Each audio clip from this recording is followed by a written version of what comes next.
If you can't stand on one leg for 10 seconds without wobbling, grabbing something, or putting your foot down, I need you to pay very close attention, because that is not just a balance issue. That is your body sending you a warning. And most people don't realize what it means until it's too late. This simple test is one of the strongest predictors of falls, loss of independence, and how well you'll move as you age. But here's the good news. Failing, it does not mean you're broken.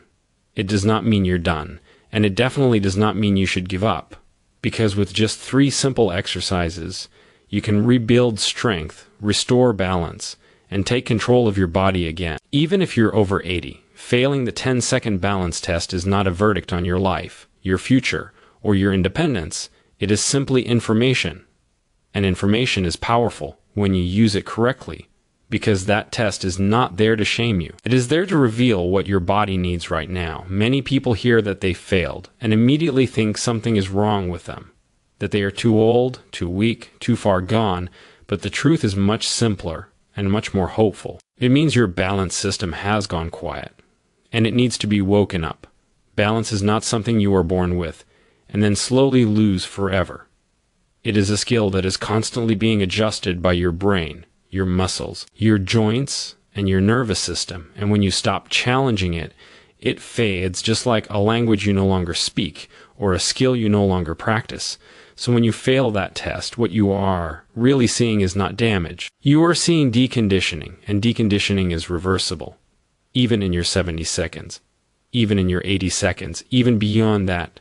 The body is incredibly good at adapting when it is given the right signals. And the 10-second test is simply showing you that those signals have been missing, not that the system is broken.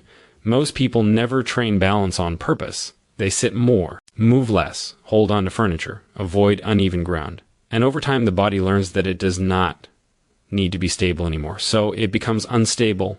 That is not failure. That is adaptation. And the beautiful thing about adaptation is that it works both ways. When you start challenging balance again, the body adapts back, the brain rewires, the muscles re-engage, the joints regain confidence, and the fear starts to fade.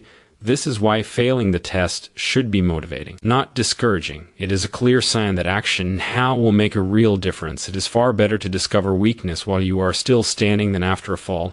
It is far better to notice instability in a safe test than on a staircase or a curb. This test gives you a window of opportunity, and that window is incredibly valuable, because once you know, you can train, and once you train, you change, and no matter what age you are, change is possible. The people who lose independence are not always the oldest. They are often the ones who stop challenging their bodies, who accepted decline as inevitable, who believe the story that aging means shrinking, weakening, and giving up. But that story is wrong. Aging means adapting. And you get to choose the direction of that adaptation, down or up, weaker or stronger, more fearful or more confident. Failing the 10-second test is simply your body asking for attention, asking for movement, asking for strength. And when you answer that request, things start to improve. Not overnight, not magically, but steadily and reliably. And that is how real change always happens, quietly, through small actions repeated often. So instead of seeing that test as a judgment, see it as a message. And instead of feeling discouraged, feel empowered, because now you know exactly where to start and exactly what to work on, and that knowledge is the first step toward rebuilding balance, confidence, and control, and stepping into a future where you move with more certainty, more stability, and more trust in your own body. Most people are taught to believe that weakness, stiffness, and loss of balance are just natural parts of getting older, that once you reach a certain age your body is supposed to decline, and there is nothing you can do about it. But that belief is one of the biggest reasons people actually lose their strength. Because when you believe something is inevitable, you stop fighting it, and when you stop challenging your body, it adapts to that lack of challenge, not to your age. The truth is that much of what we call aging is really disuse. It is what happens when muscles are not used, when joints are not moved, when balance is not practiced, and when the nervous system is not stimulated. The body is incredibly efficient. It only keeps what it needs. And when you stop asking it to be strong, it stops being strong. When you stop asking it to be stable, it stops being stable. That is not punishment. That is efficiency, and it happens at any age. Not just in older adults. You can see it in young people who sit all day and never move. They lose flexibility, strength, and posture too. The difference is that in older adults, the consequences are more serious, because a little weakness can mean a fall, and a fall can change everything. But that still does not mean the body is incapable of improvement. It means the body has been under-challenged, and under-challenged systems can be reawakened. Muscles do not have an expiration date. Nerves do not stop learning. The brain does not stop adapting. Research and real-world experience both show that people in their 70s, 80s, and even 90s can gain strength, improve balance, and move better when they start training again. The key is that the training has to be appropriate, gentle, and consistent, not extreme, not punishing, not overwhelming, just enough to remind the body what it is capable of. And when you do that, the change can be remarkable. People often say, "I feel younger when." What they really mean is, "I feel capable again." Because capability is what we lose first when we stop using the body, not because we are old, but because we are inactive. The body is like a light switch. When you stop using it, it dims. When you start using it again, it brightens. And that process does not care how many birthdays you have had.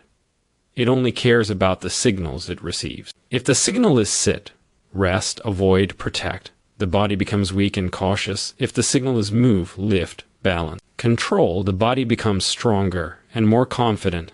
That is why two people of the same age can look and move completely differently. One may be walking easily, climbing stairs, living independently, while the other struggles to stand. The difference is not age, it is use, it is habit, it is movement, it is expectation.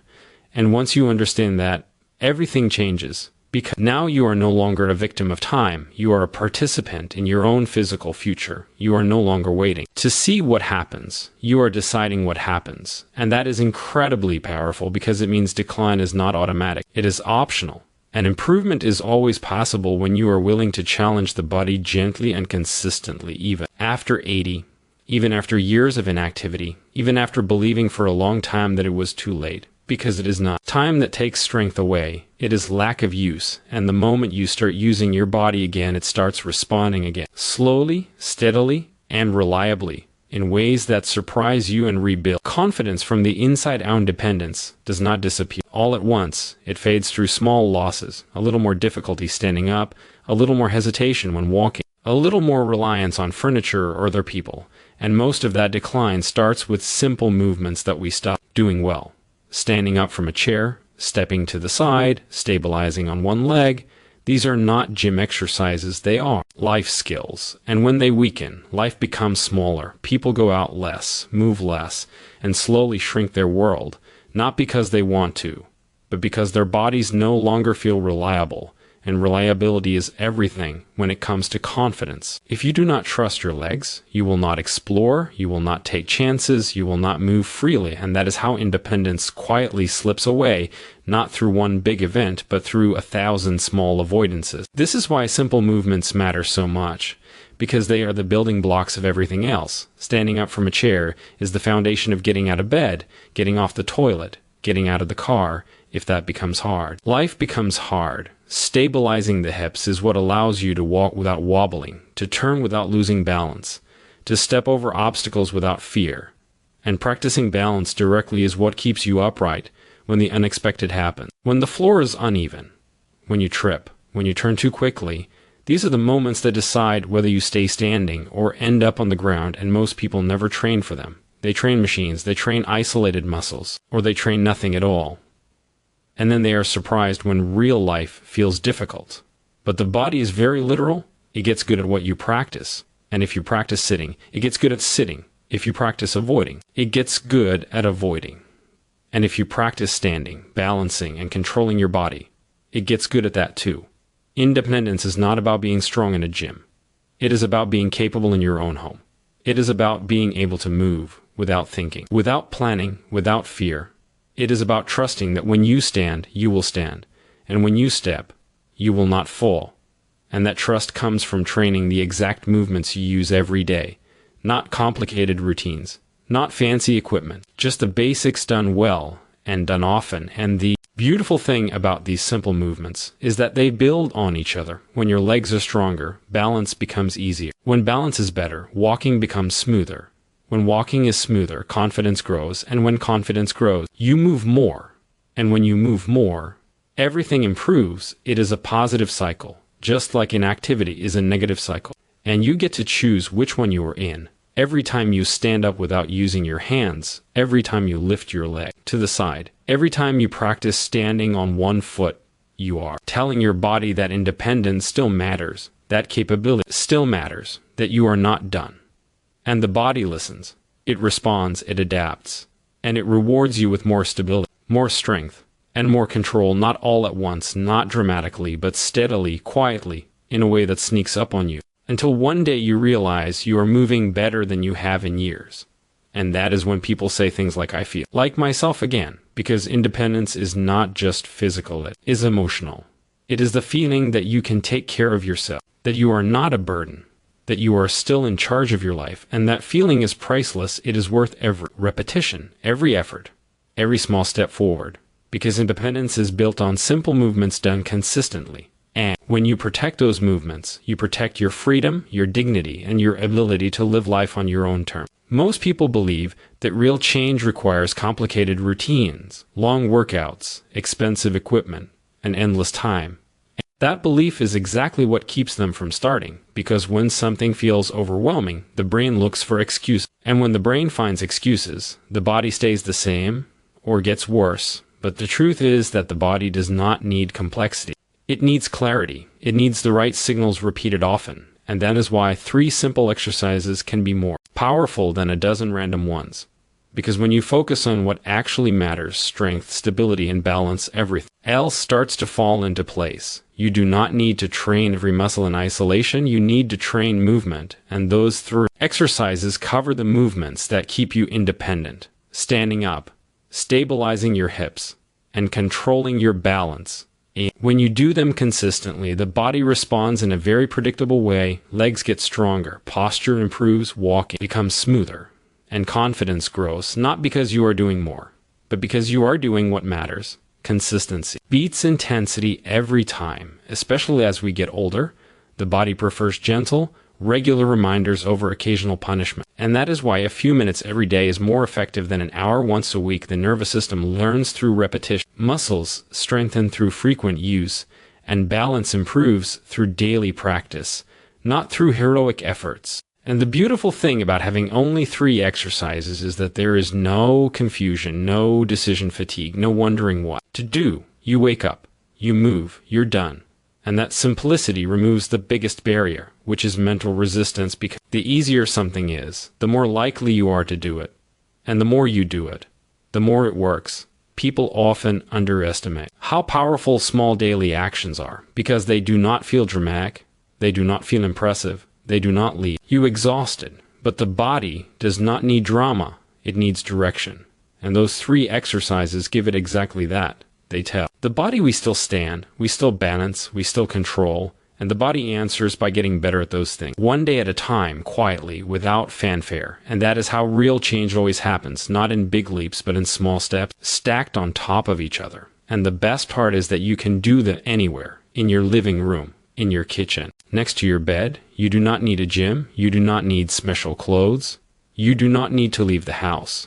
And that removes another layer of resistance, because now there are no excuses, only choices.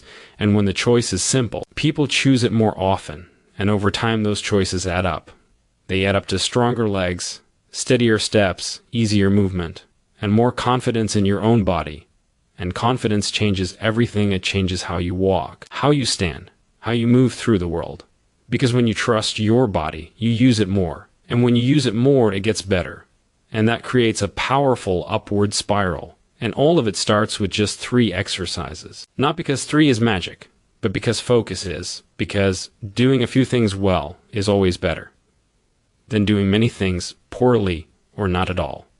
And when you remove the overwhelm, when you remove the complexity, when you remove the pressure, what is left is action. And action is what changes bodies, not intention, not planning, not wishing, but moving, and moving consistently. And that is why these 3 exercises are enough. Enough to start, enough to improve, enough to protect independence, and enough to change the direction of aging from decline to resilience, from fear to confidence, and from limitation to capability, Small daily actions are easy to dismiss because they do not feel powerful in the moment. They do not create instant transformation. They do not come with dramatic before and after photos, and they rarely give you that rush of feeling like you have done something huge, but the truth is that small daily actions are the only things that actually change the body long term. Because the body is not built for sudden change, it is built for adaptation. And adaptation happens through repetition, through gentle pressure applied over and over again. And that is why what you do most days matters far more than what you do occasionally. One balance hold, one controlled stand from a chair, one set of side leg raises might feel insignificant. But when you do them every day, they become powerful because the body starts to expect them. The nervous system starts to prepare for them. The muscles start to grow stronger in response to them. And the joints start to move more freely because of them. And this is where people often get it wrong. They look for motivation instead of building habit. They wait to feel inspired instead of simply showing up. But the body does not care how inspired you are. It cares what you do. And when you give it consistent input, it gives you consistent output, better strength, better balance, better control, and better confidence. And that confidence does not just show up in exercise. It shows up in life, in the way you walk down the hallway, in the way you get out of a chair, in the way you step off a curb, in the way you move without thinking twice. And that is what quality of life really is, not how hard you can work, but how easily you can live, and small daily actions protect that ease. They protect your ability to move through the world without fear, without hesitation, without constant calculation, and over time those small actions compound. Just like money in a bank account, a little added each day does not seem like much, but after months and years it becomes something meaningful, something life-changing.